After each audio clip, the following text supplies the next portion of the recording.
The creek runs clear most mornings. That's how a man knows his land is right.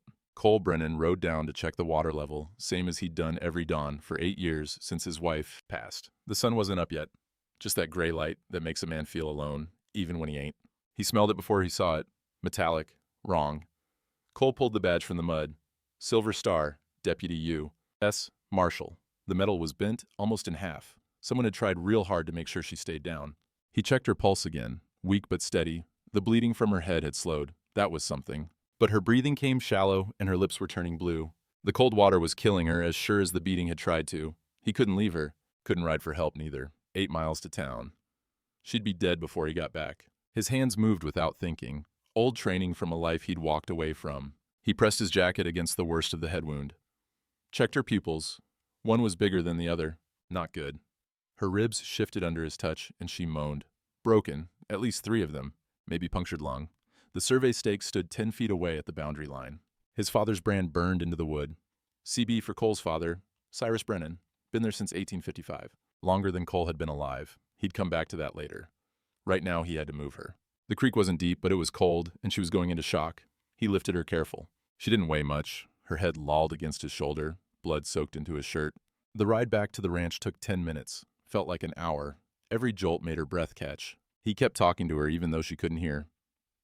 Stay with me now. You ain't dying on my land. Too much paperwork. The house sat dark against the coming dawn. Single-story adobe, barn off to the left. Corral empty, except for 2 horses that lifted their heads as he approached. He kicked the door open. His sons were asleep in the back room. He laid the woman on the kitchen table, found clean rags, and pressed them to her wounds. The bleeding had mostly stopped, but her color was bad. Pa, his eldest, stood in the doorway. Eli, 11 years old with his mother's eyes. The boy looked at the woman, then at Cole. She hurt bad. Real bad. Cole kept pressure on the wound. I need you to ride to town, fast as you can. Find Doc Webb, tell him to bring his bag, and tell nobody else. You understand? Nobody. Why not? Because I said so. Go on now. The boy pulled on his boots and ran. Cole heard the horse leaving at a gallop. His youngest appeared in the doorway now. Ben, 8 years old, still half asleep. Who's the lady, Pa? U.S. Marshal. Someone hurt her. Go back to bed. Is she gonna die? Cole looked at his son. The boy's face held that particular kind of fear children get when they realize their father can't fix everything. Not if I can help it. Now get. Ben went. Cole cleaned the wounds as best he could with water from the basin. The head injury worried him most. Her skull felt intact, but that didn't mean much. Internal bleeding could kill her just as dead. He found a blanket and covered her. Built up the fire. Made coffee. He didn't want just to have something to do with his hands. 40 minutes later, he heard horses. Eli came in first. Then Doc Harlan Webb, 63 years old, and carrying a medical bag that had seen better days. Doc took one look at the woman and set to work. He cut away her uniform shirt, examined her ribs, checked her eyes, cleaned the wounds with something that smelled like kerosene and made the whole room reek of antiseptic sting. Finally, he straightened up. His face was gray. She'll live. Probably. Ribs are broken, but not through the lung. Head wound is ugly, but not as bad as it looks. She got lucky. Lucky, Cole repeated. Doc looked at him, really looked at him. Cole, these ain't robbery wounds. Someone worked her over professional, methodical. And look here. He pointed to bruising on her throat. Someone tried to strangle her first. When that didn't work, they beat her. When that didn't work, they left her to drown. This is execution style. Cole felt something cold settle in his chest. Doc dried his hands on a rag, lowered his voice so the boys wouldn't hear. Son, whoever did this will come back to finish it, and if you're hiding her, they'll come for you too. Doc Webb stayed through the morning. The woman, Rachel, her badge said Rachel Donovan, drifted in and out. When she woke, she was delirious, talking about ledgers and dead men and someone named Mercer. Cole made his boys stay in the back room, told them to do their schoolwork. They obeyed, but he could feel their eyes on him every time he passed the door. Around noon, Rachel's eyes opened clear. She stared at the ceiling for a long moment. Then her gaze found Cole. Where am I? My ranch, 8 miles outside Silverton. She tried to sit up, failed. Her hand went to her ribs and she winced. Easy now. Cole moved closer. You got 3 broke ribs and a head wound that'd kill a horse. You need to stay still. How long? Found you at dawn. Been about 6 hours. She closed her eyes, breathed, careful through her nose. When she opened them again, there was something hard in her face, something that reminded Cole of men he'd known in the war. I need to get word to the territorial governor. Federal case. Land fraud across 3 counties. You ain't going nowhere for a week at least. Her hand shot out and grabbed his wrist. The grip was weak but desperate. Papers rustled somewhere. Doc Webb was in the corner, organizing his bag, trying to give them privacy. Listen to me. Her voice came out raspy. Blood stained her teeth. Land office clerk forging deeds. Judge Mercer ruling in favor of fake claims. Banker Pickett foreclosing on disputed properties. They're splitting profits from railroad investors. 6 ranchers dead in 2 years. Anyone who investigates... She coughed. Anyone who protests ends up in accidents. Cole felt the room tilt slightly. 6 ranchers? I had proof, medical records, pattern of deaths, all ruled natural causes or accidents, all within days of disputing deed changes. She tried to breathe deeper and couldn't. I told my supervisor I was coming here.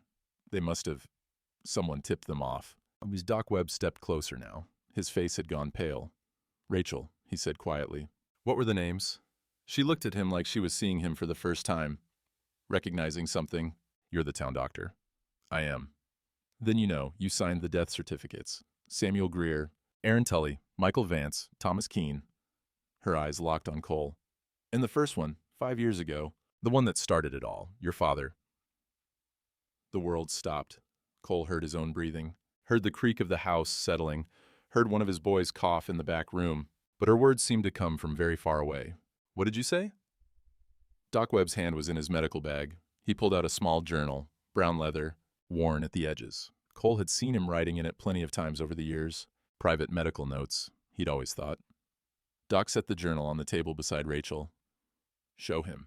Rachel's hand trembled as she opened it. The pages were covered in Doc's cramped handwriting. Dates, names, causes of death. And underneath each one, in smaller letters, notes Doc had never put in official reports. She found the page, pointed, Cyrus Brennan, September 14th, 1873. Official cause, heart failure. Actual cause, blunt force trauma to the back of the head, consistent with being struck from behind. Bruising pattern suggests deliberate blow, not fall. Body found at creek boundary after disputing new survey of his property line. Judge Mercer ruled claim invalid 2 days prior. Family never questioned the death. Cole read it 3 times. The words didn't change. His father, dead at the creek.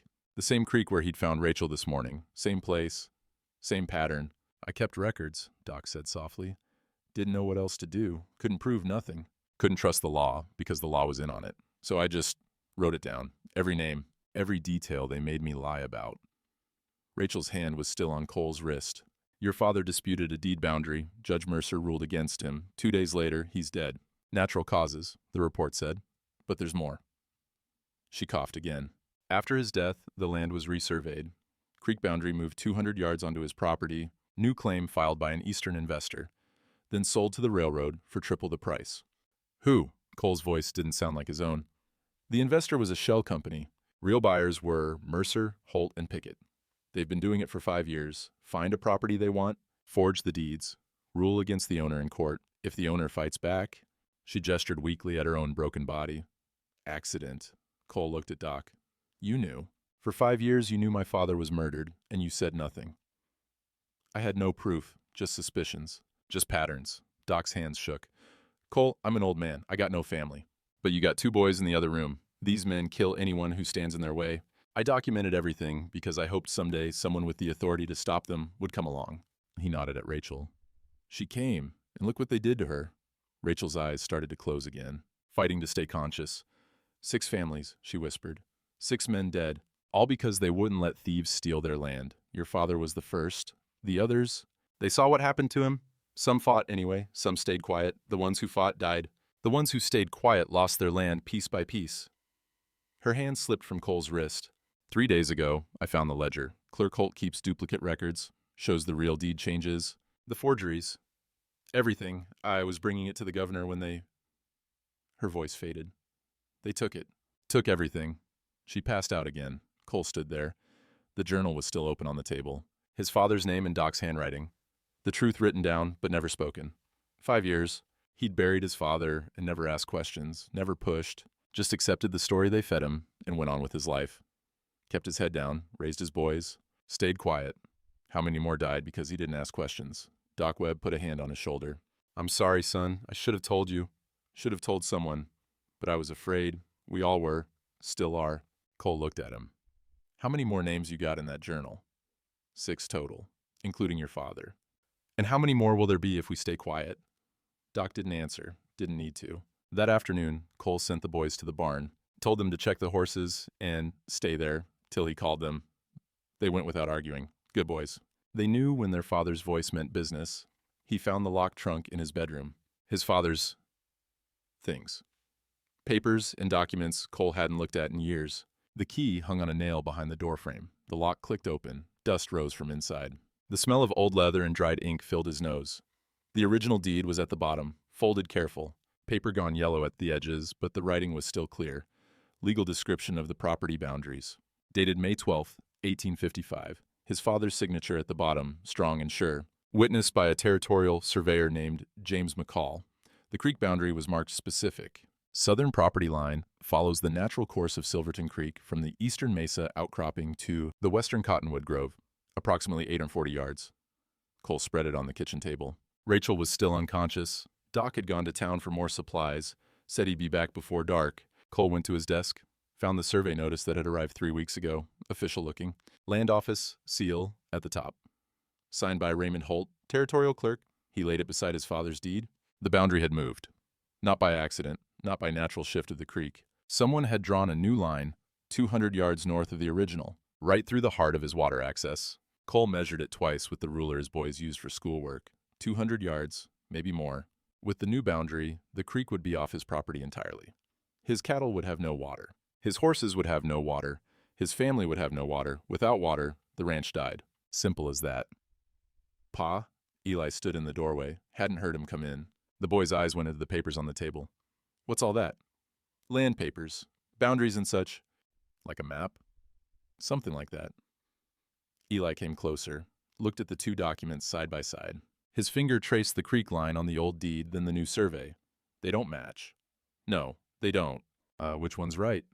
Cole looked at his son, 11 years old. Smart enough to see the truth even when grown men pretended not to. The old one, the one your grandfather signed. Then why is there a new one? Because some men decided they wanted our water more than we did. Eli was quiet for a moment. His hand rested on the table near the papers. Small hand, still a boy's hand. But it wouldn't be much longer. Pa, if we lose the creek, where do the horses drink? Cole had no answer for that. The boy stood there waiting. Finally, Cole put his hand on Eli's shoulder. I don't know, son, but I'm working on it. Eli nodded, started to leave, stopped at the door. Pa, that lady in there, she knows about this, don't she? The papers and the creek and all of it. That's why someone hurt her. Yes. You gonna help her? Cole thought about his father, thought about 5 years of not asking questions, thought about 6 dead men and how many more would follow if good people kept their heads down. Yes. Even if it's dangerous? Especially then. Eli nodded again, left. Cole sat at the table as the sun dropped toward the horizon.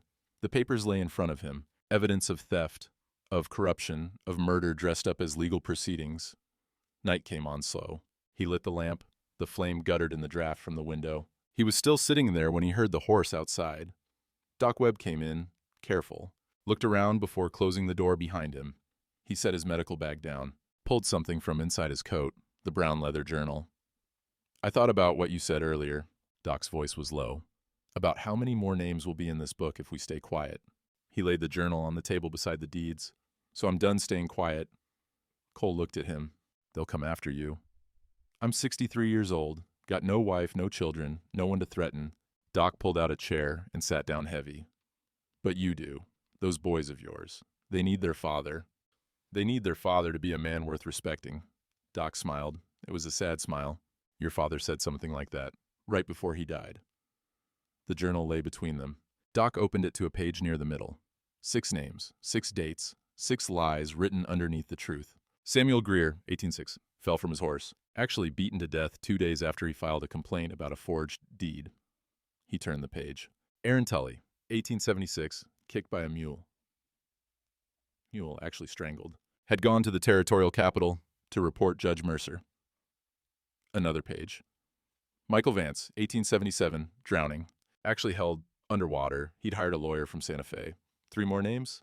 3 more murders, made to look like accidents. Cole's father's name was first. The original sin that started it all. I kept this as insurance, Doc said. Thought maybe someday I'd have the courage to use it. Or someone would come along with the authority to make it matter. He closed the journal. Pushed it toward Cole. Now someone has. That marshal in there, she's federal law. Above Mercer's reach. If we can keep her alive long enough to get this to the territorial governor, they'll kill us both. Probably. And if they can't kill us, they'll go after what we love. Doc was quiet for a long moment. The lamp flame danced. Outside, night insects sang. Somewhere in the back room, one of Cole's boys coughed in his sleep. I spent 5 years writing down the truth and doing nothing about it, Doc said finally. Watching good men die while I stayed safe. I can't do that anymore. I won't. He met Cole's eyes. But I'm an old man with nothing to lose. You got everything to lose. So I'll understand if you want me to take that marshal and my journal and leave. Get her somewhere safe. Let you stay clear of this. Cole thought about his boys, about keeping them safe, about teaching them what kind of man their father was, about what his own father would do. No, he said. You're not taking her anywhere. She stays here till she can ride. And when she can, we all go to the governor together. Doc nodded, slow. Then we better be ready, because once Mercer finds out she's alive, he'll come for all of us. Let him come. Doc stood, picked up his bag. I'll be back tomorrow to check on her. Meanwhile, you should know, Judge Mercer's in town, asking questions, specifically about whether anyone's seen a U.S. Marshal. He left. Cole sat alone in the lamplight. The journal lay open in front of him. 6 names, 6 families destroyed, and somewhere in Silverton, powerful men were planning their next move. If we use this evidence, Doc had said, we better win, because dead men can't protect their families. 3 days later, a rider came at mid-morning. Cole was in the corral working a young horse when he saw the dust. 2 horses, moving slow, deliberate. He recognized the bay mare, Theodore Pickett's horse, Banker. The other horse carried a man in a sheriff's star. Cole set down the rope, walked to the house. Rachel was sitting up now, still weak but conscious. Doc had her on laudanum for the pain. Company coming, Cole said. Federal men or local? Local, she said. Her hand went to her ribs. They'll be looking for me. You're not here. You're in the back room. Don't make a sound. She nodded. Doc Webb had stayed last night. He helped Rachel stand, got her into the back bedroom where the boys slept, closed the door. Cole stepped out onto the porch. The horses were closer now. He could see Theodore Pickett clear, 50 years old, gray beard, expensive coat for a man living on a banker's salary. The sheriff rode beside him, a man named Tom Garrett. They'd shared drinks a few times, seemed decent enough. They reined up 10 feet from the porch. Cole, Pickett said. His voice was smooth, educated. Got some business we need to discuss. I'm listening. Pickett dismounted, pulled papers from his saddlebag, walked up onto the porch like he owned it. The sheriff stayed mounted. His hand rested on his gun belt, but his face was unreadable. Got a notice here from the land office. Concerns a boundary dispute on your property. What kind of dispute? Survey discrepancy. Creek boundary on your southern line. The original filing appears to have been recorded incorrectly back in 1855. Clerk Holt discovered the error 3 months ago during routine record review. Cole felt his jaw tighten. My father filed that deed. It's been valid for 23 years. Which is unfortunate.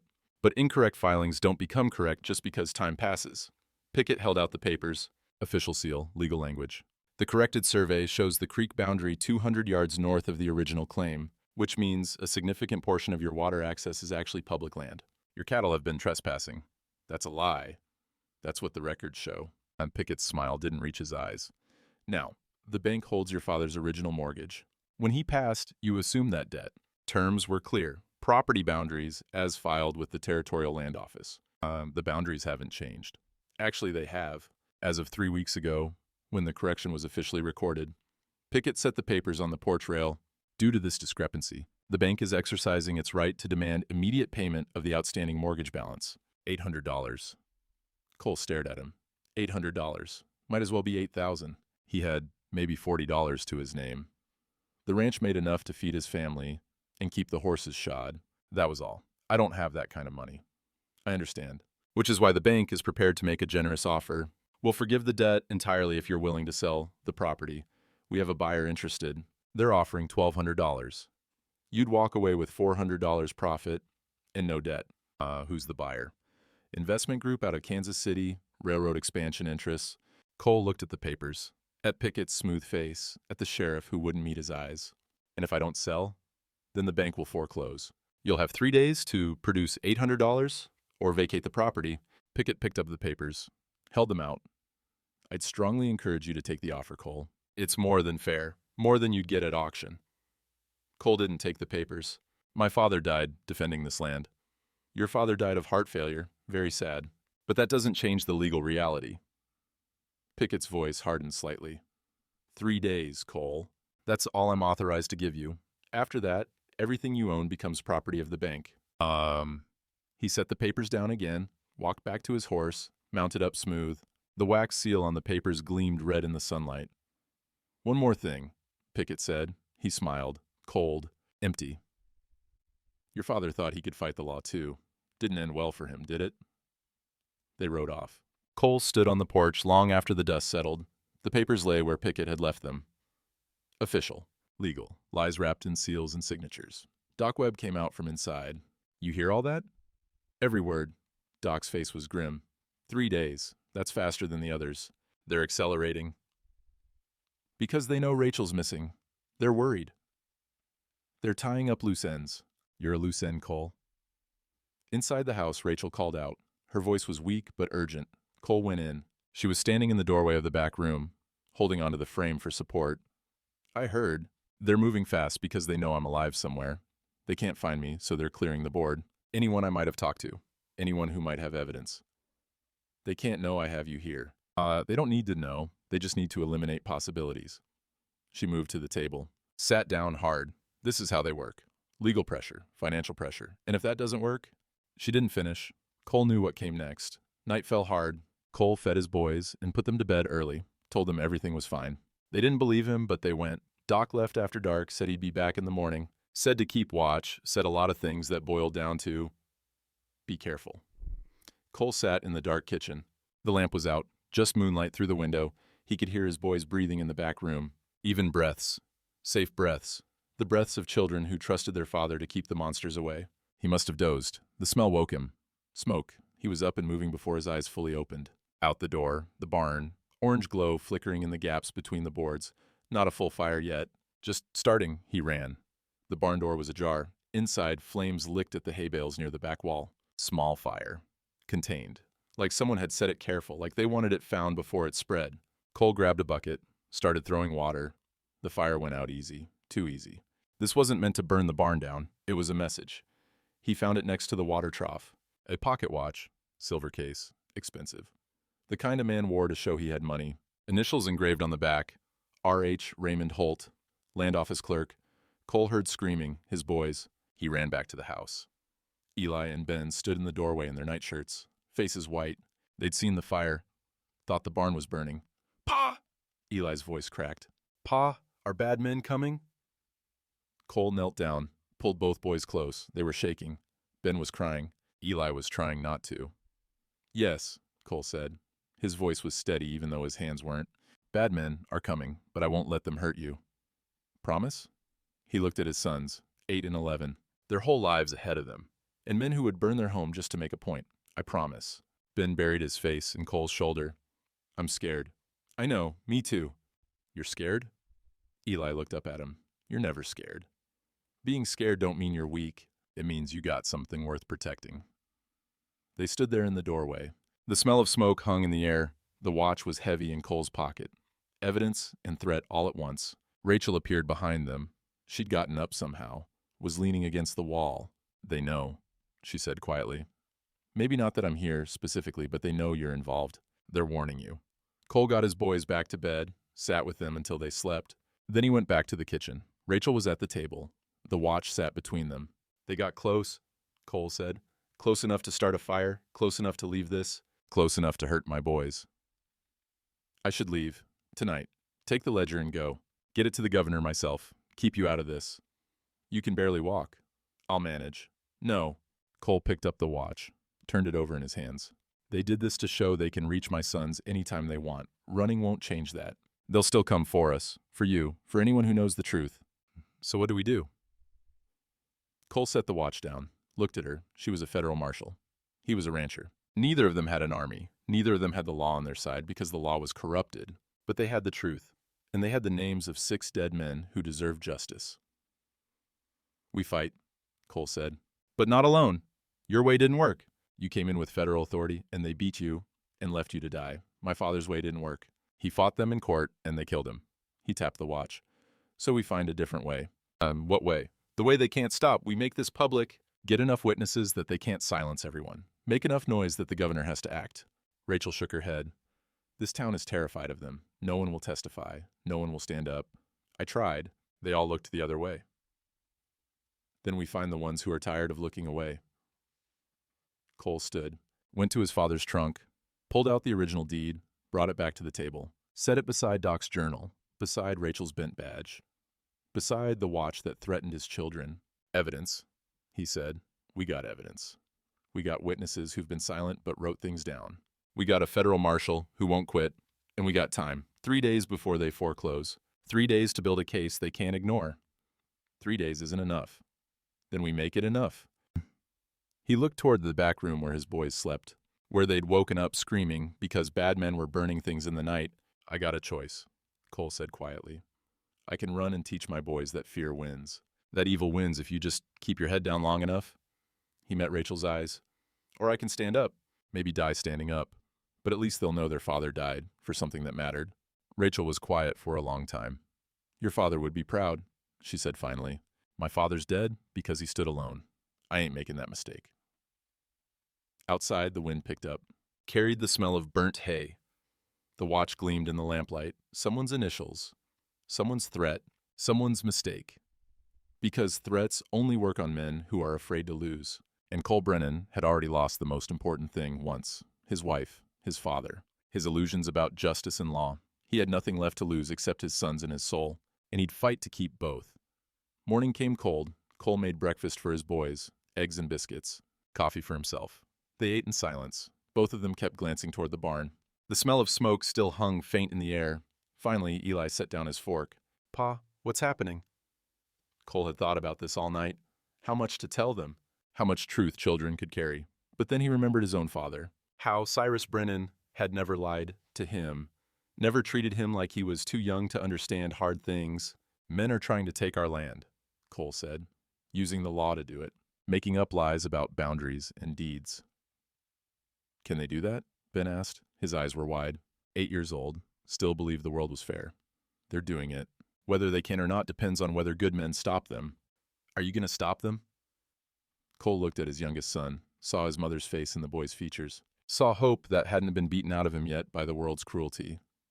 I'm going to try. Eli pushed his plate away. What if they hurt you like they hurt Grandpa? So the boys knew, or suspected. Children weren't stupid. They heard things, saw things, put pieces together, even when adults thought they were too young to understand. That might happen, Cole said. Then why fight? Eli's voice cracked. Why not just leave? We could go somewhere else. Start over. You always said land is just dirt. That family is what matters. I did say that, and I meant it. Cole set down his coffee cup. The tin made a soft sound against the wooden table. But I also said a man's defined by what he stands for, by the choices he makes when it'd be easier to walk away. I don't understand. Your grandpa wouldn't run. He died because he believed this land was worth defending, not the dirt itself, the principle. The idea that a man's word and a man's work should mean something. That powerful men can't just take what they want because they can. Cole reached across the table, put his hand over Eli's. I got a choice, son. I can run and keep you safe. Maybe. Or maybe they'll follow us. Maybe they'll take everything anyway, and we'll have nothing. Not even our pride. He squeezed his son's hand. Or I can stay and fight. And teach you that when bad things happen, good men don't hide. They stand up. Even if standing up gets you killed? Especially then. Ben was crying now, quiet tears down his cheeks. Eli looked at his brother, then back at Cole. What do you want us to do, Pa? I want you to be brave. I want you to remember that fear is natural, but it ain't everything. And I want you to know that whatever happens, your father didn't run when running was easy. Eli wiped his eyes with his sleeve, nodded. We won't run either. Good boys. They finished breakfast. Cole sent them to do chores, watched them walk to the barn. Their shoulders were straighter than yesterday, like knowing the truth had given them something to carry, besides just fear. Rachel was awake when he went back inside. Sitting at the table, she'd managed to wash her face, brush her hair, still looked half dead, but there was steel in her eyes that hadn't been there before. Those are good boys, she said. They are. They shouldn't have to be brave. No, but they'll have to be anyway. Cole sat down across from her. You said the territorial governor comes through in a week. Circuit court session. 10 days. Maybe 8 now. And he's got authority over Judge Mercer? Federal appointed. Mercer's territorial circuit judge. Governor can suspend him, investigate him, bring federal marshals in to arrest him if there's cause. We got cause. We got Doc's ledger. We got your testimony. We got my father's deed and the forged survey. Rachel leaned back in her chair, winced at the movement. It's not enough. Not without more witnesses. Not without someone who'll testify to seeing the forgery happen, or hearing Mercer give orders, or Pickett taking bribes. You had that before, whatever ledger you found. Hans Clerk Holt keeps duplicate records, shows the real transactions, the money transfers, the property flips. I had it for 3 hours before they ambushed me. She touched her ribs. They took it. Probably burned it by now. Cole stood, paced to the window. The boys were in the corral. Eli was brushing down one of the horses. Ben was carrying water. So we need someone on the inside. Someone who knows where Holt keeps his records. Someone who can testify to how the system works. Good luck finding that person. Everyone in this county is either on Mercer's payroll or too scared to cross him. Not everyone. And Rachel looked at him. Who? Doc Webb kept records for 5 years. Wrote down everything he couldn't say out loud. That's a man who's waiting for someone to fight beside. Cole turned from the window. And there's others. Men who lost friends. Men who saw what happened and stayed quiet because they were alone. Maybe they'll talk if they ain't alone anymore. Maybe is a thin thread to hang your life on. It's the only thread we got. Rachel reached into her pocket, pulled something out, her badge. The bent silver star that Cole had found in the creek mud. She set it on the table between them. This is federal authority, she said. Long as I'm alive, I represent the United States government. That means anyone who helps me is helping federal law, not breaking it. She pushed the badge toward Cole. Hide this. If I don't make it, if they come for me again, you take this to the governor. Tell him a federal marshal was murdered, investigating corruption. That'll force his hand. He'll have to act. Cole looked at the badge. Bent and bloodied, but still a badge, still law. Still authority that superseded Judge Mercer's courtroom and Banker Pickett's ledgers. You're not dying, Cole said. Probably not, but probably ain't certain. She tapped the badge. This is insurance. For you, for your boys. Anyone who comes after you is coming after federal law. That's a different crime than just killing a rancher. Cole picked up the badge. The metal was cold, heavy. More than just silver. It was responsibility. It was risk. It was the difference between a man hiding and a man standing. If I take this, I'm all in. No backing out. If you don't take it, they'll foreclose in 3 days. Take your land. Probably kill you anyway, to make sure you stay quiet. Rachel's voice was steady, matter of fact. At least, this way you're fighting for something bigger than just your ranch. Cole closed his hand around the badge, felt the bent metal press into his palm. My boys asked me this morning why I won't run. Told them it's because some things are worth standing for even when standing gets you killed. Hey, you believe that? I'm about to find out. He slipped the badge into his pocket, felt the weight of it. Federal law, federal crime if anyone came after him now. Federal consequences for men who thought they were above the law. Rachel smiled. It was a tired smile, but real. Your father raised you right. My father got himself killed. No, your father got himself murdered. There's a difference. She stood up slow, held onto the table for support. He died fighting. That's more than most men can say, and now you got a chance to finish what he started. Cole looked out the window again. His boys were playing now, laughing. 8 and 11 years old. They should be worried about schoolwork and chores, not about their father dying for principles they were too young to fully understand. But they'd understand someday, and when they did, Cole wanted them to remember a father who stood up, not one who ran. I need to go to town, he said. Talk to some people. See who's tired enough of being afraid. Be careful. They're watching. Let them watch. He walked to the door, stopped, looked back at Rachel. That ledger you found. Holt's duplicate records. Where would he keep something like that? Land office has a vault. But he wouldn't keep evidence of fraud in an official vault. Too risky. My guess? His home. Somewhere he can control access. You know where he lives? 2-story house on the north end of town. White paint, green shutters, lives alone. Wife left him 2 years ago. Cole nodded, filed that information away. Get some rest. We got a long week ahead of us. He left before she could argue. Outside, the sun was climbing. The boys saw him and waved. He waved back. Walked to the barn, saddled his horse, checked the saddlebags, his father's original deed. Doc's journal with 6 names, Rachel's badge in his pocket, evidence, authority, truth, and 8 days to make it matter before men with guns and lawyers came to take everything. Cole rode toward Silverton. The dust rose behind him. The land stretched out brown and endless. Somewhere ahead, in a town that had stayed quiet too long, there were men who were tired of looking away. He aimed to find them. Silverton sat quiet under the noon sun. Cole rode down Main Street slow. Let people see him. Let them know he wasn't hiding. The general store stood on the corner. 3 horses tied out front. Cole recognized them. Walt Morrison's gray. The Fletcher brothers matched bays. Ranchers he'd known for years. He tied his horse and went inside. The bell above the door chimed. 3 heads turned, saw him, then immediately turned away. Walt Morrison set down the bag of flour he'd been examining, mumbled something to the shopkeeper, walked past Cole without meeting his eyes. The Fletcher brothers followed. Their boots scuffed loud on the wooden floor. "Walt," Cole said. The man kept walking, out the door, gone. The shopkeeper stood behind his counter, nervous hands straightening goods that didn't need straightening. The smell of tobacco and dried goods filled the space. Dust motes hung in the air where sunlight came through the window. "Help you, Cole? Need some supplies. Coffee, salt, flour if you got it." "Sure, sure." The shopkeeper moved quick, gathering items, not looking at Cole's face. "Heard you had some trouble. Fire at your place." "Small one. Under control." "Good, that's good." The man's hands shook slightly as he weighed out the flour. "Heard some other things, too. About trouble with the bank, boundary disputes." "You heard right. That's rough, real rough." He wrapped the goods in brown paper, tied them with twine. "You know, if you need anything, if there's anything I can do." He trailed off. Didn't finish the thought. Cole paid, took his goods. You can tell folks the truth when they ask. That's all any man can do. Outside, the street was emptier than it should be for midday. People had seen him come. Word had spread. Now they were making themselves scarce. He loaded the supplies into his saddlebags. A shadow fell across him. Otto Kane, the blacksmith, 60 years old, with arms like fence posts and a face that had seen too much sun. He stood in the doorway of his shop across the street, met Cole's eyes, held them, then he nodded. Just once.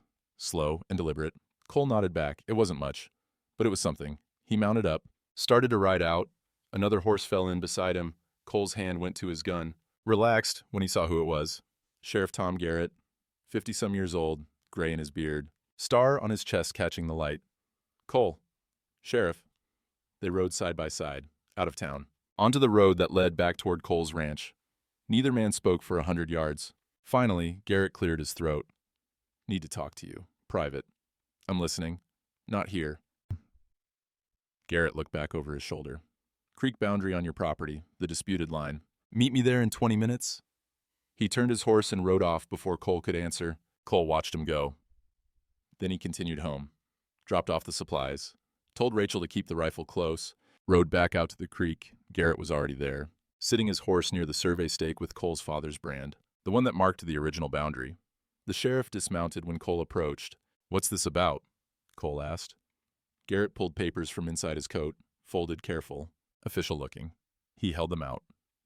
"My testimony," he said, signed and dated. "Everything I've seen in 5 years. Every suspicious death, every rushed ruling in Mercer's court, every property that changed hands right after a foreclosure." He met Cole's eyes. "I've been documenting it all, waiting for someone with the authority to do something about it." Cole took the papers, unfolded them. 5 pages, dense handwriting, names, dates, details. "Why?" Cole asked. "Why document it if you weren't going to act?" "Because I couldn't act. Not alone. Mercer controls the court. Pickett controls the money. Holt controls the records." Garrett's jaw tightened. "I'm the law in this county, but the law only works if the courts are honest. Mine ain't. So I did what I could. I wrote it down, every piece, and I waited." Waited for what?" "For someone like that federal marshal who came through last week. Someone with jurisdiction over territorial corruption. Someone who could bring this to the governor." Garrett gestured at the papers. "She contacted me before she went to confront Holt. Told me she'd found the duplicate ledger. Asked me to be ready to testify when she brought it to the territorial capital." Cole felt something cold in his chest. "And then they ambushed her. And then she disappeared. I figured she was dead. Figured they'd won again." Garrett looked at Cole. Really looked at him. "But you found her, didn't you? That's why Pickett came to your ranch. That's why you're getting foreclosed on 3 years early. They think you know something." I do know something. I know they murdered my father. I know they've murdered 5 others. And I know they're going to keep doing it until someone stops them." Garrett nodded slow. "Then we stop them." "We?" "I've been a coward for 5 years, writing things down instead of doing things. letting good men die because I was afraid to lose my job, my pension, my life. He tapped the papers in Cole's hand. I'm done being a coward. Cole looked at the testimony, looked at Garrett. If you stand with me, they'll come for you too. Let them come. I'm tired of sleeping with shame. The creek water ran over stones, the same water that had run here when Cole's father staked this claim, the same water men were willing to kill for now. I got 8 days, Cole said, before the foreclosure, before they take everything. That federal marshal, she's alive. Barely. She needs time to heal before she can ride to the Capitol. Time we don't have. Then we make time. We slow them down. We build a case so strong the governor can't ignore it. We find other witnesses, other evidence. We make enough noise that they can't silence everyone. Garrett's voice was steady. Sure. You got my testimony. You got that marshal's authority. What else you got? Doc Webb's journal. 6 deaths documented. Medical evidence of murder made to look like accidents. That's good. Real good. What else? My father's original deed. Proof the boundary hasn't moved in 23 years. Better. Anything else? Cole thought about the pocket watch. Raymond Holt's initials. Left at his barn like a calling card. Evidence they're threatening my family. Direct intimidation. Garrett smiled. It wasn't a pleasant smile. Then we got them. We just need more voices. More witnesses. Men who will stand up in front of the governor and say what they've seen is He looked back toward town. I know who's tired of being afraid. I know who's lost friends or family. I know who's got the sand to fight back if they ain't standing alone. How many? Maybe 10. Maybe more if we ask right. 10 witnesses, plus Doc, plus Rachel. Plus the sheriff's testimony, and the medical records, and the deeds, and the evidence of threats. Maybe it was enough. Maybe it was just enough to get them all killed. The governor comes in 8 days, Cole said. We need everyone ready to testify by then. Everyone willing to put their names on record. Everyone ready to face Mercer and Pickett and Holt in open court. I'll start talking to people tonight. Quiet. One at a time. Men I trust. Garrett mounted his horse, started to leave, stopped. Cole, one more thing. Holt's been nervous. Real nervous. Last 3 days he's barely left his house. Keeps looking over his shoulder. I think he knows the marshal found something before she disappeared. I think he's protecting whatever's left. His house. North end of town. White paint, green shutters. Garrett's eyebrows went up. You been thinking about that? I've been thinking about a lot of things. The sheriff nodded. Don't do anything stupid. We need you alive for this to work. He rode off. Cole sat his horse by the creek. The survey stake with his father's brand stood 5 feet away. Solid, real. Proof that couldn't be forged or lied about. His father had stood here 23 years ago, driven the stake into the ground, claimed this land with his own hands and his own sweat, and 5 years ago, he'd died defending it. Cole wouldn't let that death be for nothing. He looked back toward town. Somewhere in that collection of buildings, Raymond Holt was sitting in his house. Nervous. Protecting secrets he thought were hidden, Cole turned his horse toward home. The papers from Garrett were folded in his coat. Another piece of the puzzle. Another ally stepping out of the shadows. They weren't alone anymore. Night fell heavy. Cole sat at the kitchen table after his boys were asleep. The lamp burned low. Rachel was resting in the back room. The house was quiet except for the wind outside and the creak of old wood settling. He pulled out the survey stake he'd taken from the creek boundary that afternoon. His father's brand burned into the wood. CB, Cyrus Brennan, a man who'd worked this land with his own hands, a man who'd died defending it. Cole ran his fingers over the burned letters. The wood was rough, weather-worn. But the brand was still clear, still true. He thought about his boys sleeping, about the fear in their eyes this morning, when they'd asked if bad men were coming, about the choice he had to make. Stay and fight, risk orphaning them, risk leaving them alone in a world that would eat them alive, or run, take them somewhere safe. Teach them that survival mattered more than principles, that a smart man knew when to fold. The stake felt heavy in his hands. His father had stayed, had fought, had died. And what had it accomplished? Nothing. The land got stolen anyway. The murderers went free.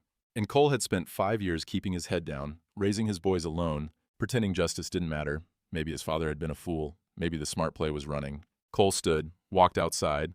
The wind was cold. The stars were bright. He walked down to the creek, stood where he'd found Rachel 6 days ago, where his father had probably died 5 years before that. The water ran over stones. Same water, same land. Different men standing here asking the same question. When is enough enough? He knelt down, pressed the stake back into the earth where it belonged. The ground was hard. It took effort, but it went in, solid, the brand facing toward his house. You got yourself killed, Cole said to the ghost of his father. Left me alone. Left your grandsons without you. For what? For dirt and water? The wind answered, just wind. I got 2 boys in that house. They need their father. They don't need a dead hero. They need someone who will keep them safe and fed and alive. That's what matters. Not your pride. Not your principles. He stood up. The stake stood with him, his father's mark in the earth. They're going to take this land anyway, with or without me. At least if I run, my boys keep their father. But even as he said it, he knew it was a lie. They'd come anyway. Men like Mercer and Pickett and Holt didn't leave witnesses, didn't leave loose ends. Running just meant dying tired instead of dying standing. And what would he teach his boys? That fear wins, that evil triumphs, if you just look away long enough? Cole pulled the stake from the ground, held it. His father's legacy reduced to a piece of burned wood. But it was real. It was true. It was proof that couldn't be forged. He started walking back toward the house. Stopped. Changed direction. An hour later, he stood outside Otto Kane's blacksmith shop. The forge glowed through the gaps in the walls. Smoke rose from the chimney. Otto was working late. Cole knocked. The door opened. Otto stood there, soot-stained, tired. He looked at Cole, then at the stake in Cole's hands. "Figured you'd come eventually," Otto said. "Come in." Inside, the forge heat hit Cole like a wall. The smell of coal smoke and hot metal, the sound of the fire crackling. 7 men stood in the shadows around the edges of the shop. Ranchers, men Cole knew, men who'd lost friends or land or both. Doc Webb was there. Preacher Emil Cross. Walt Morrison, who'd avoided Cole's eyes in the general store that morning. The Fletcher brothers. 3 others. They all looked at Cole, waited. Otto moved to the forge, picked up his hammer, set it down on the anvil. The sound rang clear. "We've been talking," Otto said, "about what happened to your father, about what's happening to you, about how long we've been keeping quiet while good men die." He gestured to the others. "Some of us are tired of being cowards." Cole looked at the faces, saw fear, but also saw something else. Shame turning into determination. "They'll come after you," Cole said. "All of you. Anyone who testifies." They can't kill all of us," Walt Morrison said. His voice shook, but he said it anyway. "They've been killing us one at a time," Doc added. "Because we let them, because we stayed separate, stayed quiet. Maybe together we got a chance." Preacher Cross stepped forward. "I've been preaching about courage every Sunday for 5 years, while I acted like a coward 6 days a week. I'm done with that. I'll testify. I'll tell the governor everything I've seen." One by one, the others nodded.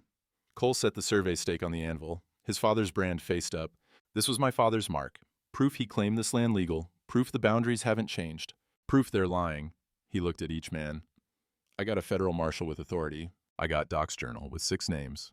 I got the sheriff's testimony. And now I got you." "But what do you need from us?" Otto asked. "Your voices. Your truth. Stand with me in front of the governor in 7 days. Tell what you saw. Tell what you know. Don't back down no matter how much they threaten." The men looked at each other. The forge crackled. The heat pressed in. Sweat ran down faces lit by orange glow. Finally, the oldest rancher stepped forward. Name was Jacob Weiss, 68 years old, lost his son to a riding accident 3 years back. "I'll stand," Jacob said. His voice was steady. "I'm too old to be scared anymore." Doc Webb stepped up beside him. "I'll stand." Preacher Cross. "I'll stand." Otto Kane. "I'll stand." One by one. 7 men, some with trembling voices, some with tears, but all of them standing. Cole felt something break inside his chest. Not breaking apart, breaking open. They weren't alone anymore. "We meet here every night," Cole said. "Review what we know, practice what we'll say. Watch each other's backs. They'll try to pick us off, try to threaten our families, try to buy us or scare us. We stay together. We got a chance." Otto picked up Cole's father's stake, held it in the firelight. "Your pa died alone," he said. "You won't. None of us will. That's the promise." The men nodded. A pact made in firelight and coal smoke. Fragile, terrified, but real. Cole rode home an hour before dawn. The stake was back in his saddlebag, his father's mark, his father's legacy. Not dirt, not water. The choice to stand when standing cost everything. His boys were still asleep when he slipped back inside. He stood in their doorway, watched them breathe. Safe, for now. He'd made his choice. They'd all made their choices. 7 days till the governor arrived. 7 days to stay alive. Sunday morning, the church bell rang clear across Silverton. Cole sat in the back pew with his boys. Rachel had stayed at the ranch. 2 weeks still to risk showing her face in town. But Doc sat beside Cole. Otto 3 rows up. Sheriff Garrett stood at the back wall. The church filled slow. Families, ranchers, townspeople. Every face Cole had known for years. Most of them wouldn't meet his eyes. Preacher Emil Cross stood at the pulpit. 65 years old, gray beard, hands that shook when he opened the Bible. "Today's reading comes from Exodus," Emil said. His voice carried to every corner. "The story of Moses confronting Pharaoh, of speaking truth to power. The congregation shifted, uncomfortable. Pharaoh's power depended on one thing, Emil continued: Hebrew silence. As long as the slaves stayed quiet, accepted their chains, didn't question the system, Pharaoh ruled unopposed. He closed the Bible, looked out at the faces. Moses spoke truth, and chains broke, and someone coughed. The wooden pews creaked. Emil's hands gripped the pulpit. I've been standing up here 5 years preaching about courage while acting like a coward the rest of the week. Preaching about truth while staying silent about murder. Preaching about justice while good men died, and I looked away. Judge Mercer sat in the back pew. His face had gone white. He started to stand. I ain't finished, Emil said. His voice had steel in it now. Silence is the devil's favorite language. He don't need to make us evil, just needs to make us quiet, just needs to make us afraid to speak up when we see wrong being done. Emil stepped down from the pulpit, walked into the aisle, looked at the congregation. How many of you knew Cyrus Brennan? Good man. Hard worker. Died 5 years ago. Heart failure, they said. Buried him quick. Moved on. He pointed at Cole. His son is sitting right there. And I never told him the truth. That his father's death wasn't natural. That I suspected murder, but stayed quiet because I was afraid. The church was dead silent. Even the children had stopped fidgeting. How many others? Emil asked. How many other names we buried under lies? Samuel Greer, Aaron Tully, Michael Vance, Thomas Keene, John Mackey, 6 good men, 6 families destroyed, and we all stayed quiet because speaking up was dangerous. Judge Mercer stood. This is inappropriate. This is a house of worship, not a... This is exactly where truth should be spoken. Emil cut him off. God hears what we don't say louder than what we do, and he's heard 5 years of silence from this town while evil flourished. Emil looked at Cole, nodded once, then he looked back at the congregation. The territorial governor arrives tomorrow. Circuit Court. There will be a hearing about land fraud and suspicious deaths. Men will be asked to testify, to speak truth, to break the silence that's been killing us. His voice rose. I will be one of those men. I will stand up, I will speak, and I pray to God some of you will find the courage to stand with me. He walked back to the pulpit, bowed his head. Let us pray. But no one prayed. The church sat frozen, shock and shame and fear mixing together. Then Jacob Weiss stood, 68 years old. Lost his son 3 years back? I'll stand too, he said. His voice cracked, but he said it loud enough for everyone to hear. Doc Webb stood. I'll stand. Otto Kane. I'll stand. One by one, 7 men standing in different pews, some of them crying, all of them terrified, but standing. Judge Mercer's face went red. He pushed past people and stormed out. The door slammed behind him. Cole looked at his boys. Eli and Ben stared up at him with wide eyes, seeing their father in the middle of something bigger than they understood. Pa, Eli whispered, are you going to stand too? Yes. Even though it's scary? Especially because it's scary. The service ended. People filed out quiet. Some touched Cole's shoulder as they passed. Some looked away. But the silence had cracked. Truth had been spoken in the open. There was no taking it back now. Monday morning, the courthouse stood at the center of town square. 2 stories, white paint peeling. The territorial flag hung limp in the still air. Governor William Crawford had arrived the night before, federal appointed, authority over all territorial courts and judges. He sat now at the judge's bench. 50 years old, gray suit, eyes that missed nothing. The courtroom was packed, every seat filled, people standing along the walls. Word had spread, something was happening, something that might change everything or might get people killed. Judge Mercer sat at the defendant's table, Banker Pickett beside him, Clerk Holt looking like he might vomit. All 3 had lawyers. All 3 looked confident they'd walk out of here free. Cole sat in the front row. His boys were outside with a neighbor woman. Doc Webb sat beside him. Otto, the other ranchers. Sheriff Garrett stood near the door. Governor Crawford banged his gavel. This hearing concerns allegations of land fraud, falsified records, and suspicious deaths in 3 counties under Judge Silas Mercer's jurisdiction. The court will hear testimony and evidence. Judge Mercer, you have counsel? I do, Your Honor. And I'd like to state for the record that these allegations are baseless, politically motivated, an attempt to undermine legitimate judicial rulings by disgruntled property owners who, you'll have your chance to speak, Crawford cut him off. First, we hear the evidence. Mr. Brennan, you brought these charges. Present your case. Cole stood. His hands were steady. His voice was clear. Your Honor, my father was murdered 5 years ago for defending his legal property claim. 5 other men were murdered after him, all made to look like accidents, all to facilitate a land fraud scheme run by Judge Mercer, banker Theodore Pickett, and land office clerk Raymond Holt. Mercer shot to his feet. This is outrageous. I demand. Sit down, Crawford said. His voice was quiet but absolute.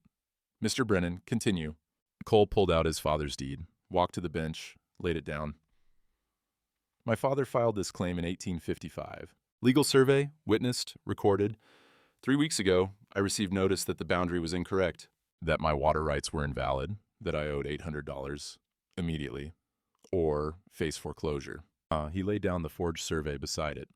This is the corrected survey, dated 1870. My father died in 1873. He never signed this, never agreed to it. Someone forged it after his death.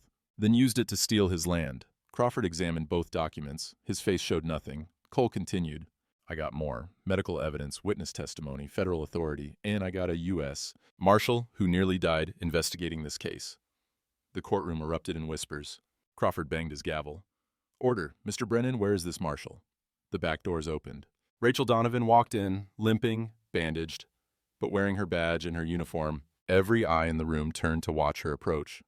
She stopped at the bench, placed her bent, bloodied badge on the wood in front of the governor. Deputy U.S. Marshal Rachel Donovan, she said. Her voice was weak but steady. I was investigating a pattern of deaths linked to land fraud. I found evidence. Clerk Holt's duplicate ledger showing the real transactions, money changing hands, properties flipped to railroad investors for triple their value, split profits between Mercer, Pickett, and Holt. She touched her ribs. They ambushed me, beat me, left me to die. Would have succeeded if Mr. Brennan hadn't found me. Crawford leaned forward. You have proof of these claims? I did. They took the ledger when they took me, but I have witnesses, medical documentation, and federal jurisdiction over territorial land fraud. Doc Webb stood. Your Honor, I got evidence. 5 years of it. He walked forward, laid his journal on the bench. Brown leather, worn. 5 years of truth written in secret. 6 deaths, all ruled natural or accidental, all within days of disputing property claims. I documented the real causes. The injuries that didn't match the official reports, the patterns no one wanted to see. Crawford opened this journal. Read. His face darkened. Sheriff Garrett stepped forward. I have testimony too, Your Honor. 5 years of observations, court rulings that didn't make sense, properties changing hands too quick, money moving in ways that suggested bribes. He laid his papers down. Then Otto stood, and Jacob, and the Fletcher brothers, and Walt Morrison, and Preacher Cross. One by one they approached, 10 men standing together at the bench. Otto spoke for them. We all saw it happen. We all stayed quiet. We were afraid. Alone, we could be silenced. But together, he looked at the others. Together, we're harder to kill. Cole pulled the survey stake from his bag. His father's brand burned into the wood. He walked to the center of the courtroom, knelt down, and drove it into the floor with Otto's hammer. The sound echoed like a gunshot. This was at the creek boundary in 1855, Cole said. My father's mark, proof the land was his, proof the boundaries haven't changed, proof everything they built is a lie. The stake stood upright, his father's brand facing Judge Mercer. Crawford looked at Mercer, at Pickett, at Holt, then at the evidence covering his bench, then at the 10 men standing in his courtroom. Judge Mercer, Theodore Pickett, Raymond Holt, Crawford said, you are under arrest for conspiracy to commit fraud, forgery of official documents, and accessory to murder. Federal charges. You will be transferred to Santa Fe to await trial. Mercer lunged across the table. You can't do this. I'm a territorial judge. You have no authority to... Federal crimes, Mr. Mercer.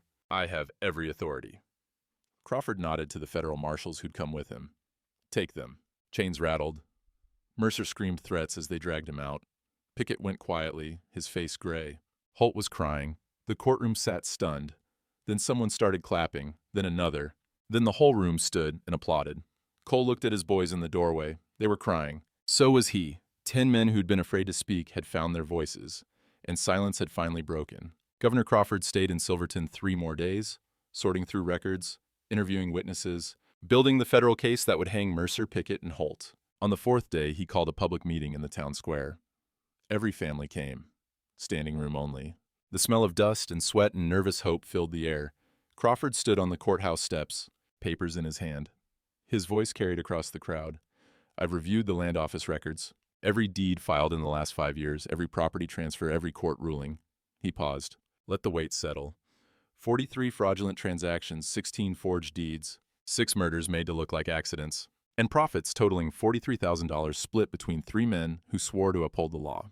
The crowd murmured, angry, vindicated. All fraudulent deeds are hereby voided. Original claims are reinstated.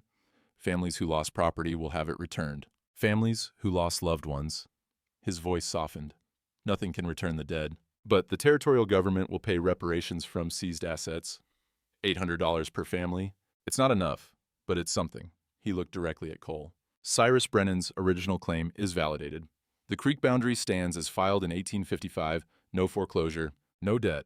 The land is yours, Mr. Brennan, as your father intended. Cole felt his boys grab his hands.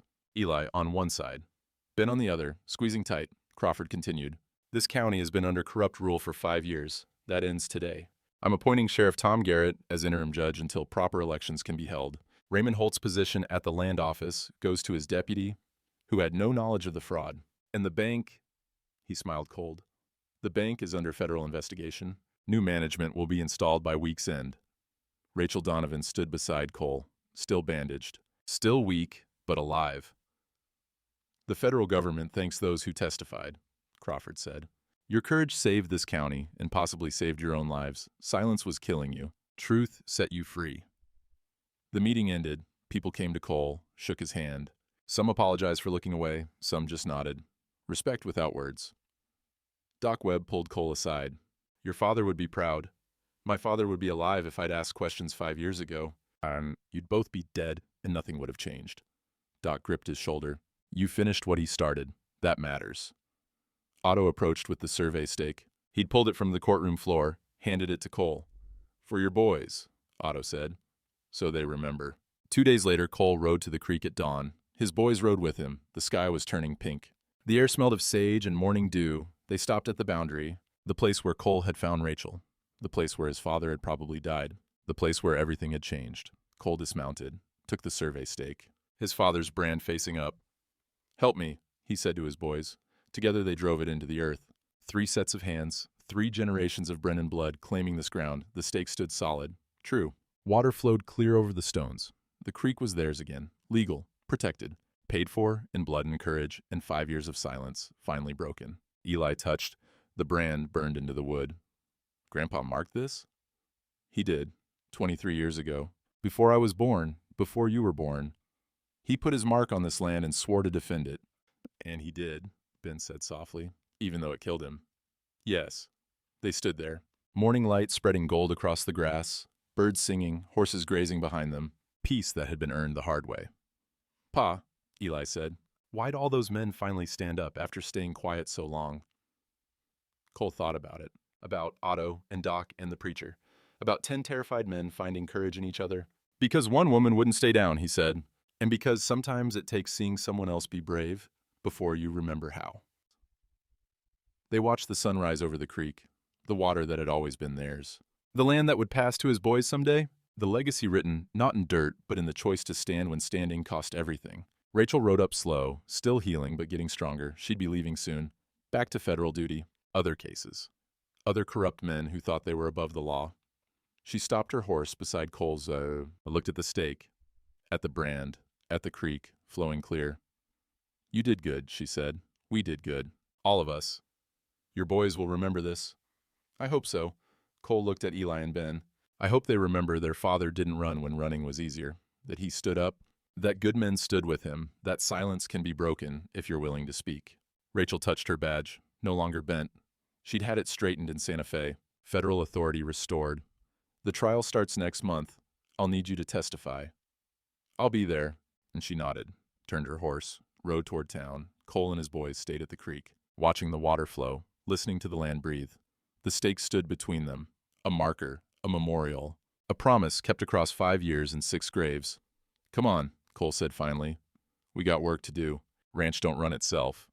They rode home together, the sun climbing, the day spreading out ahead, clear, clean, theirs. A week passed. Then another. The land settled back into its rhythms. Cattle grazed.